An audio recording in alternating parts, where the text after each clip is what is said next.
देखिए, सवाल नंबर 1 कि जब पहली बार सर्वे हुआ था तो कोई एतराज़ नहीं हुआ, आराम से सर्वे हो गया। सवाल नंबर 2 कि जज साहब ने बिना अपोजिशन को, मस्जिद पक्ष को सुने इतना बड़ा फैसला क्यों ले लिया? क्या जज साहब ने जब पढ़ाई की होगी तो क्या उसमें उनको ये पढ़ाया गया होगा कि एक ही पक्ष को सुनकर आप फैसला ले लीजिएगा इतना बड़ा? अगर ऐसा है तो मुझे बता दीजिए, मैं अपने अल्फाज वापस ले लूंगा। मैंने कानून की पढ़ाई नहीं की है। पूरे देश में ये चर्चा है कि सिर्फ एक पक्ष को सुनने के बाद जल्दबाजी में आपने सर्वे का ऑर्डर दे दिया। सवाल नंबर 3 बहुत गौर से सुनिएगा। सुबह 5:30 बजे 6 बजे आप कुछ लोगों को लेकर चले जाएंगे नारे लगाते हुए सर्वे करने के लिए। किस बात की जल्दी थी? कौन सी ऐसी जल्दी थी भाई? बात समझिए, देश संविधान से चलेगा। पिक्चर चालू करो बे। को हर बात पे साजिश क्यों दिखाई देती है?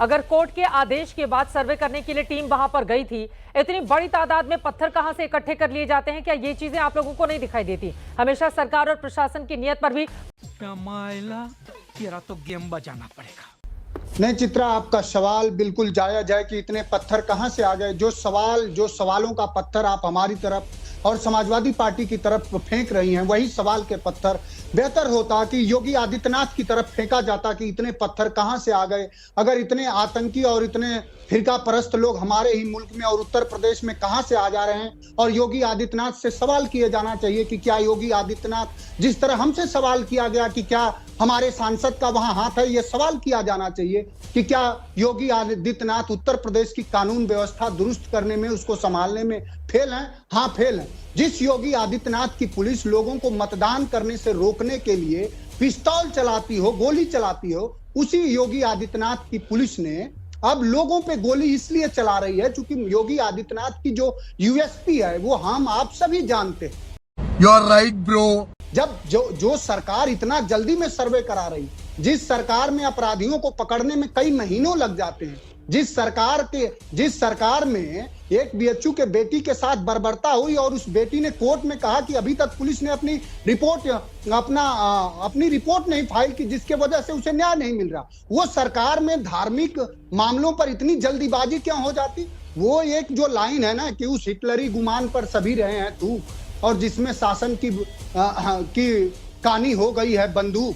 तो ये जो हिटलरी गुमान है और जो बंदूक के सहारे योगी आदित्यनाथ अपने बंदूक और अपने सामंती घमंड पर और अपने सामंती जो उनका संस्कार है उसके सहारे उत्तर प्रदेश को चलाना चाह रहे हैं। मैं आपसे जानना चाह रहा हूं कि जिन 4 लोगों की जान गई है, जिन 4 युवाओं की जान गई है, योगी आदित्यनाथ से सवाल है कि किसी भी मुल्क में, किसी भी राज्य में, किसी भी समाज में क्या किसने तस्वीरें नहीं देखी कि उनके पुलिस अफसर कह रहे थे कि चलाओ गोली, और 4 लोगों की हत्या हो गई? और सीएमओ आपका है, रिपोर्ट आपकी है, अखबार आपका है, आप जो चाहो वो रिपोर्ट निकाल दो। जान गई है, ये बातें कही जा रही हैं पोस्टमार्टम रिपोर्ट में। मैं शलमणि त्रिपाठी के पास ये सवाल लेकर जाऊंगी। जो ऐसे कैसे चलेगा दीदी?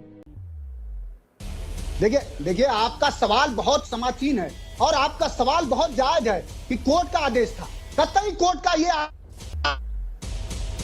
उसी पुलिस अफसर, मैं समझता हूं कि सारे बयानों को जो आपको समग्रता के आधार पर पढ़ना चाहिए, उसी पुलिस अफसर ने एक बयान दिया है और वहां के कमिश्नर ने बयान दिया है कि नहीं, शुरू में किसी तरह की कोई अव्यवस्था नहीं फैली। तो जब एक बार सर्वे हो गया, दूसरी बार जब आप किसी के धार्मिक स्थल में ये जाएंगे, वहां धार्मिक उन्माद फैलाने की पूरी सरकार की साजिश थी। मैं तो आरोप लगा रहा हूं कि वहां पत्थर और जो कुछ भी आया वो सरकार फेल थी, सरकार की कानून व्यवस्था फेल थी, और सरकार चाहती है कि इस तरह की हो। जो तस्वीरें आप दिखा रही हैं, हाँ। मैं समझता हूं कि सिर्फ उसमें पत्थर ही नहीं दिख रहा, उस तस्वीरों में पुलिस गोली चलाते हुए भी दिख रही है। उन पर भी सवाल खड़े करा जाए। और क्या सरकार इतनी फेल है कि उसके जहां वो सर्वे करने जाती है, उस जगह का, उस स्थिति का और उस जगह के कानून व्यवस्था का सर्वे नहीं कर पाती है? यही तो देश में चलेगा ना, चाहे वो हिंदू बहुल इलाका हो, मुस्लिम बहुल इलाका हो। तो फिर मंशा पर सवाल क्यों? और इतने पत्थर आए कहां से? नेताओं की ओर से ही भड़काया गया और वहां पर मुस्लिम युवाओं को बरगलाया जा रहा है मंदिर मस्जिद के नाम पर। असीम बकार जी, आएगा मजा खेल का। देखिए, सवाल नंबर 1 कि जब पहली बार सर्वे हुआ था तो कोई एतराज़ नहीं हुआ, आराम से सर्वे हो गया। सवाल नंबर 2 कि जज साहब ने बिना अपोजिशन को, मस्जिद पक्ष को सुने इतना बड़ा फैसला क्यों ले लिया?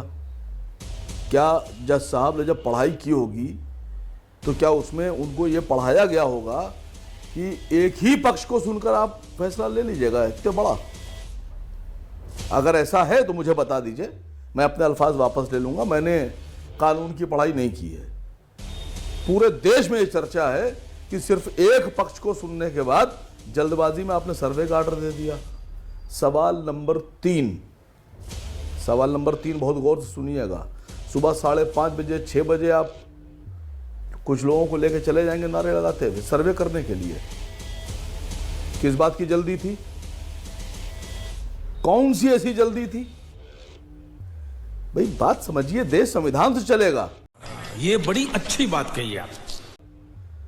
किसी की अपनी जाति मानसिकता से नहीं चलेगा। अरे तो ये पत्थरबाजी करने वाले लोग संविधान से चलते हैं क्या? पत्थर कहां से आते हैं इतनी बड़ी तादाद में? कौन लोग हैं ये? और अगर किसी की छत पर पहुंचकर पुलिस जांच करने लगे तो फिर नेताजी सामने आ जाते हैं विरोध करने के लिए। पुलिस वालों पर, जो वर्दीधारी पुलिस वाले होते हैं, उनके ऊपर पत्थर फेंकने की हिम्मत कहां से आती है? यही मेरा सवाल है।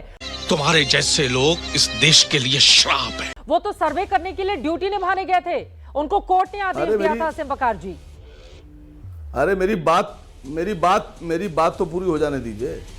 मैं अभी आप में से किसी एक के घर के ऊपर एक नोटिस डालूं कोर्ट में कि साहब इसमें मंदिर है, तो क्या आपको बिना सुने ऑर्डर हो जाएगा कि नहीं साहब चित्रा साहब के घर जाइए और जाके आप सर्वे करिए? सर्वे के लिए ऑर्डर आया है। जानकारी बढ़ा रहा हूं देश वालों की। नहीं, सर्वे के लिए ऑर्डर था ना। अगर कोई नोटिस लेकर आ गया कि मेरे घर में, आपके घर में ऐसा है, तो आके चेक कर लो, अगर कोर्ट आदेश दे देगा तो मैं, आपको लग रहा है कि किसी की भी इतनी हिमाकत होगी कि वो मना कर देगा, कोर्ट का ऑर्डर मानने से इनकार कर देगा? कोर्ट का ऑर्डर है ना असीम बकार जी। मैडम आप पत्रकारिता में हैं और हम सियासत में हैं। हम दोनों का बड़ा गहरा रिश्ता है क्या कि जो पॉलिटिशियंस करता है वही पत्रकार कहता है। सही पकड़े हैं।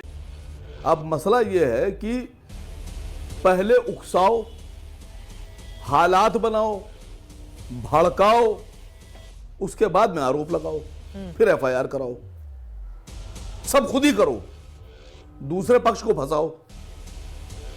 बस मैडम समझिए, पहले ये होता था, एक कहावत थी बुजुर्गों की, जैसा राजा वैसी प्रजा।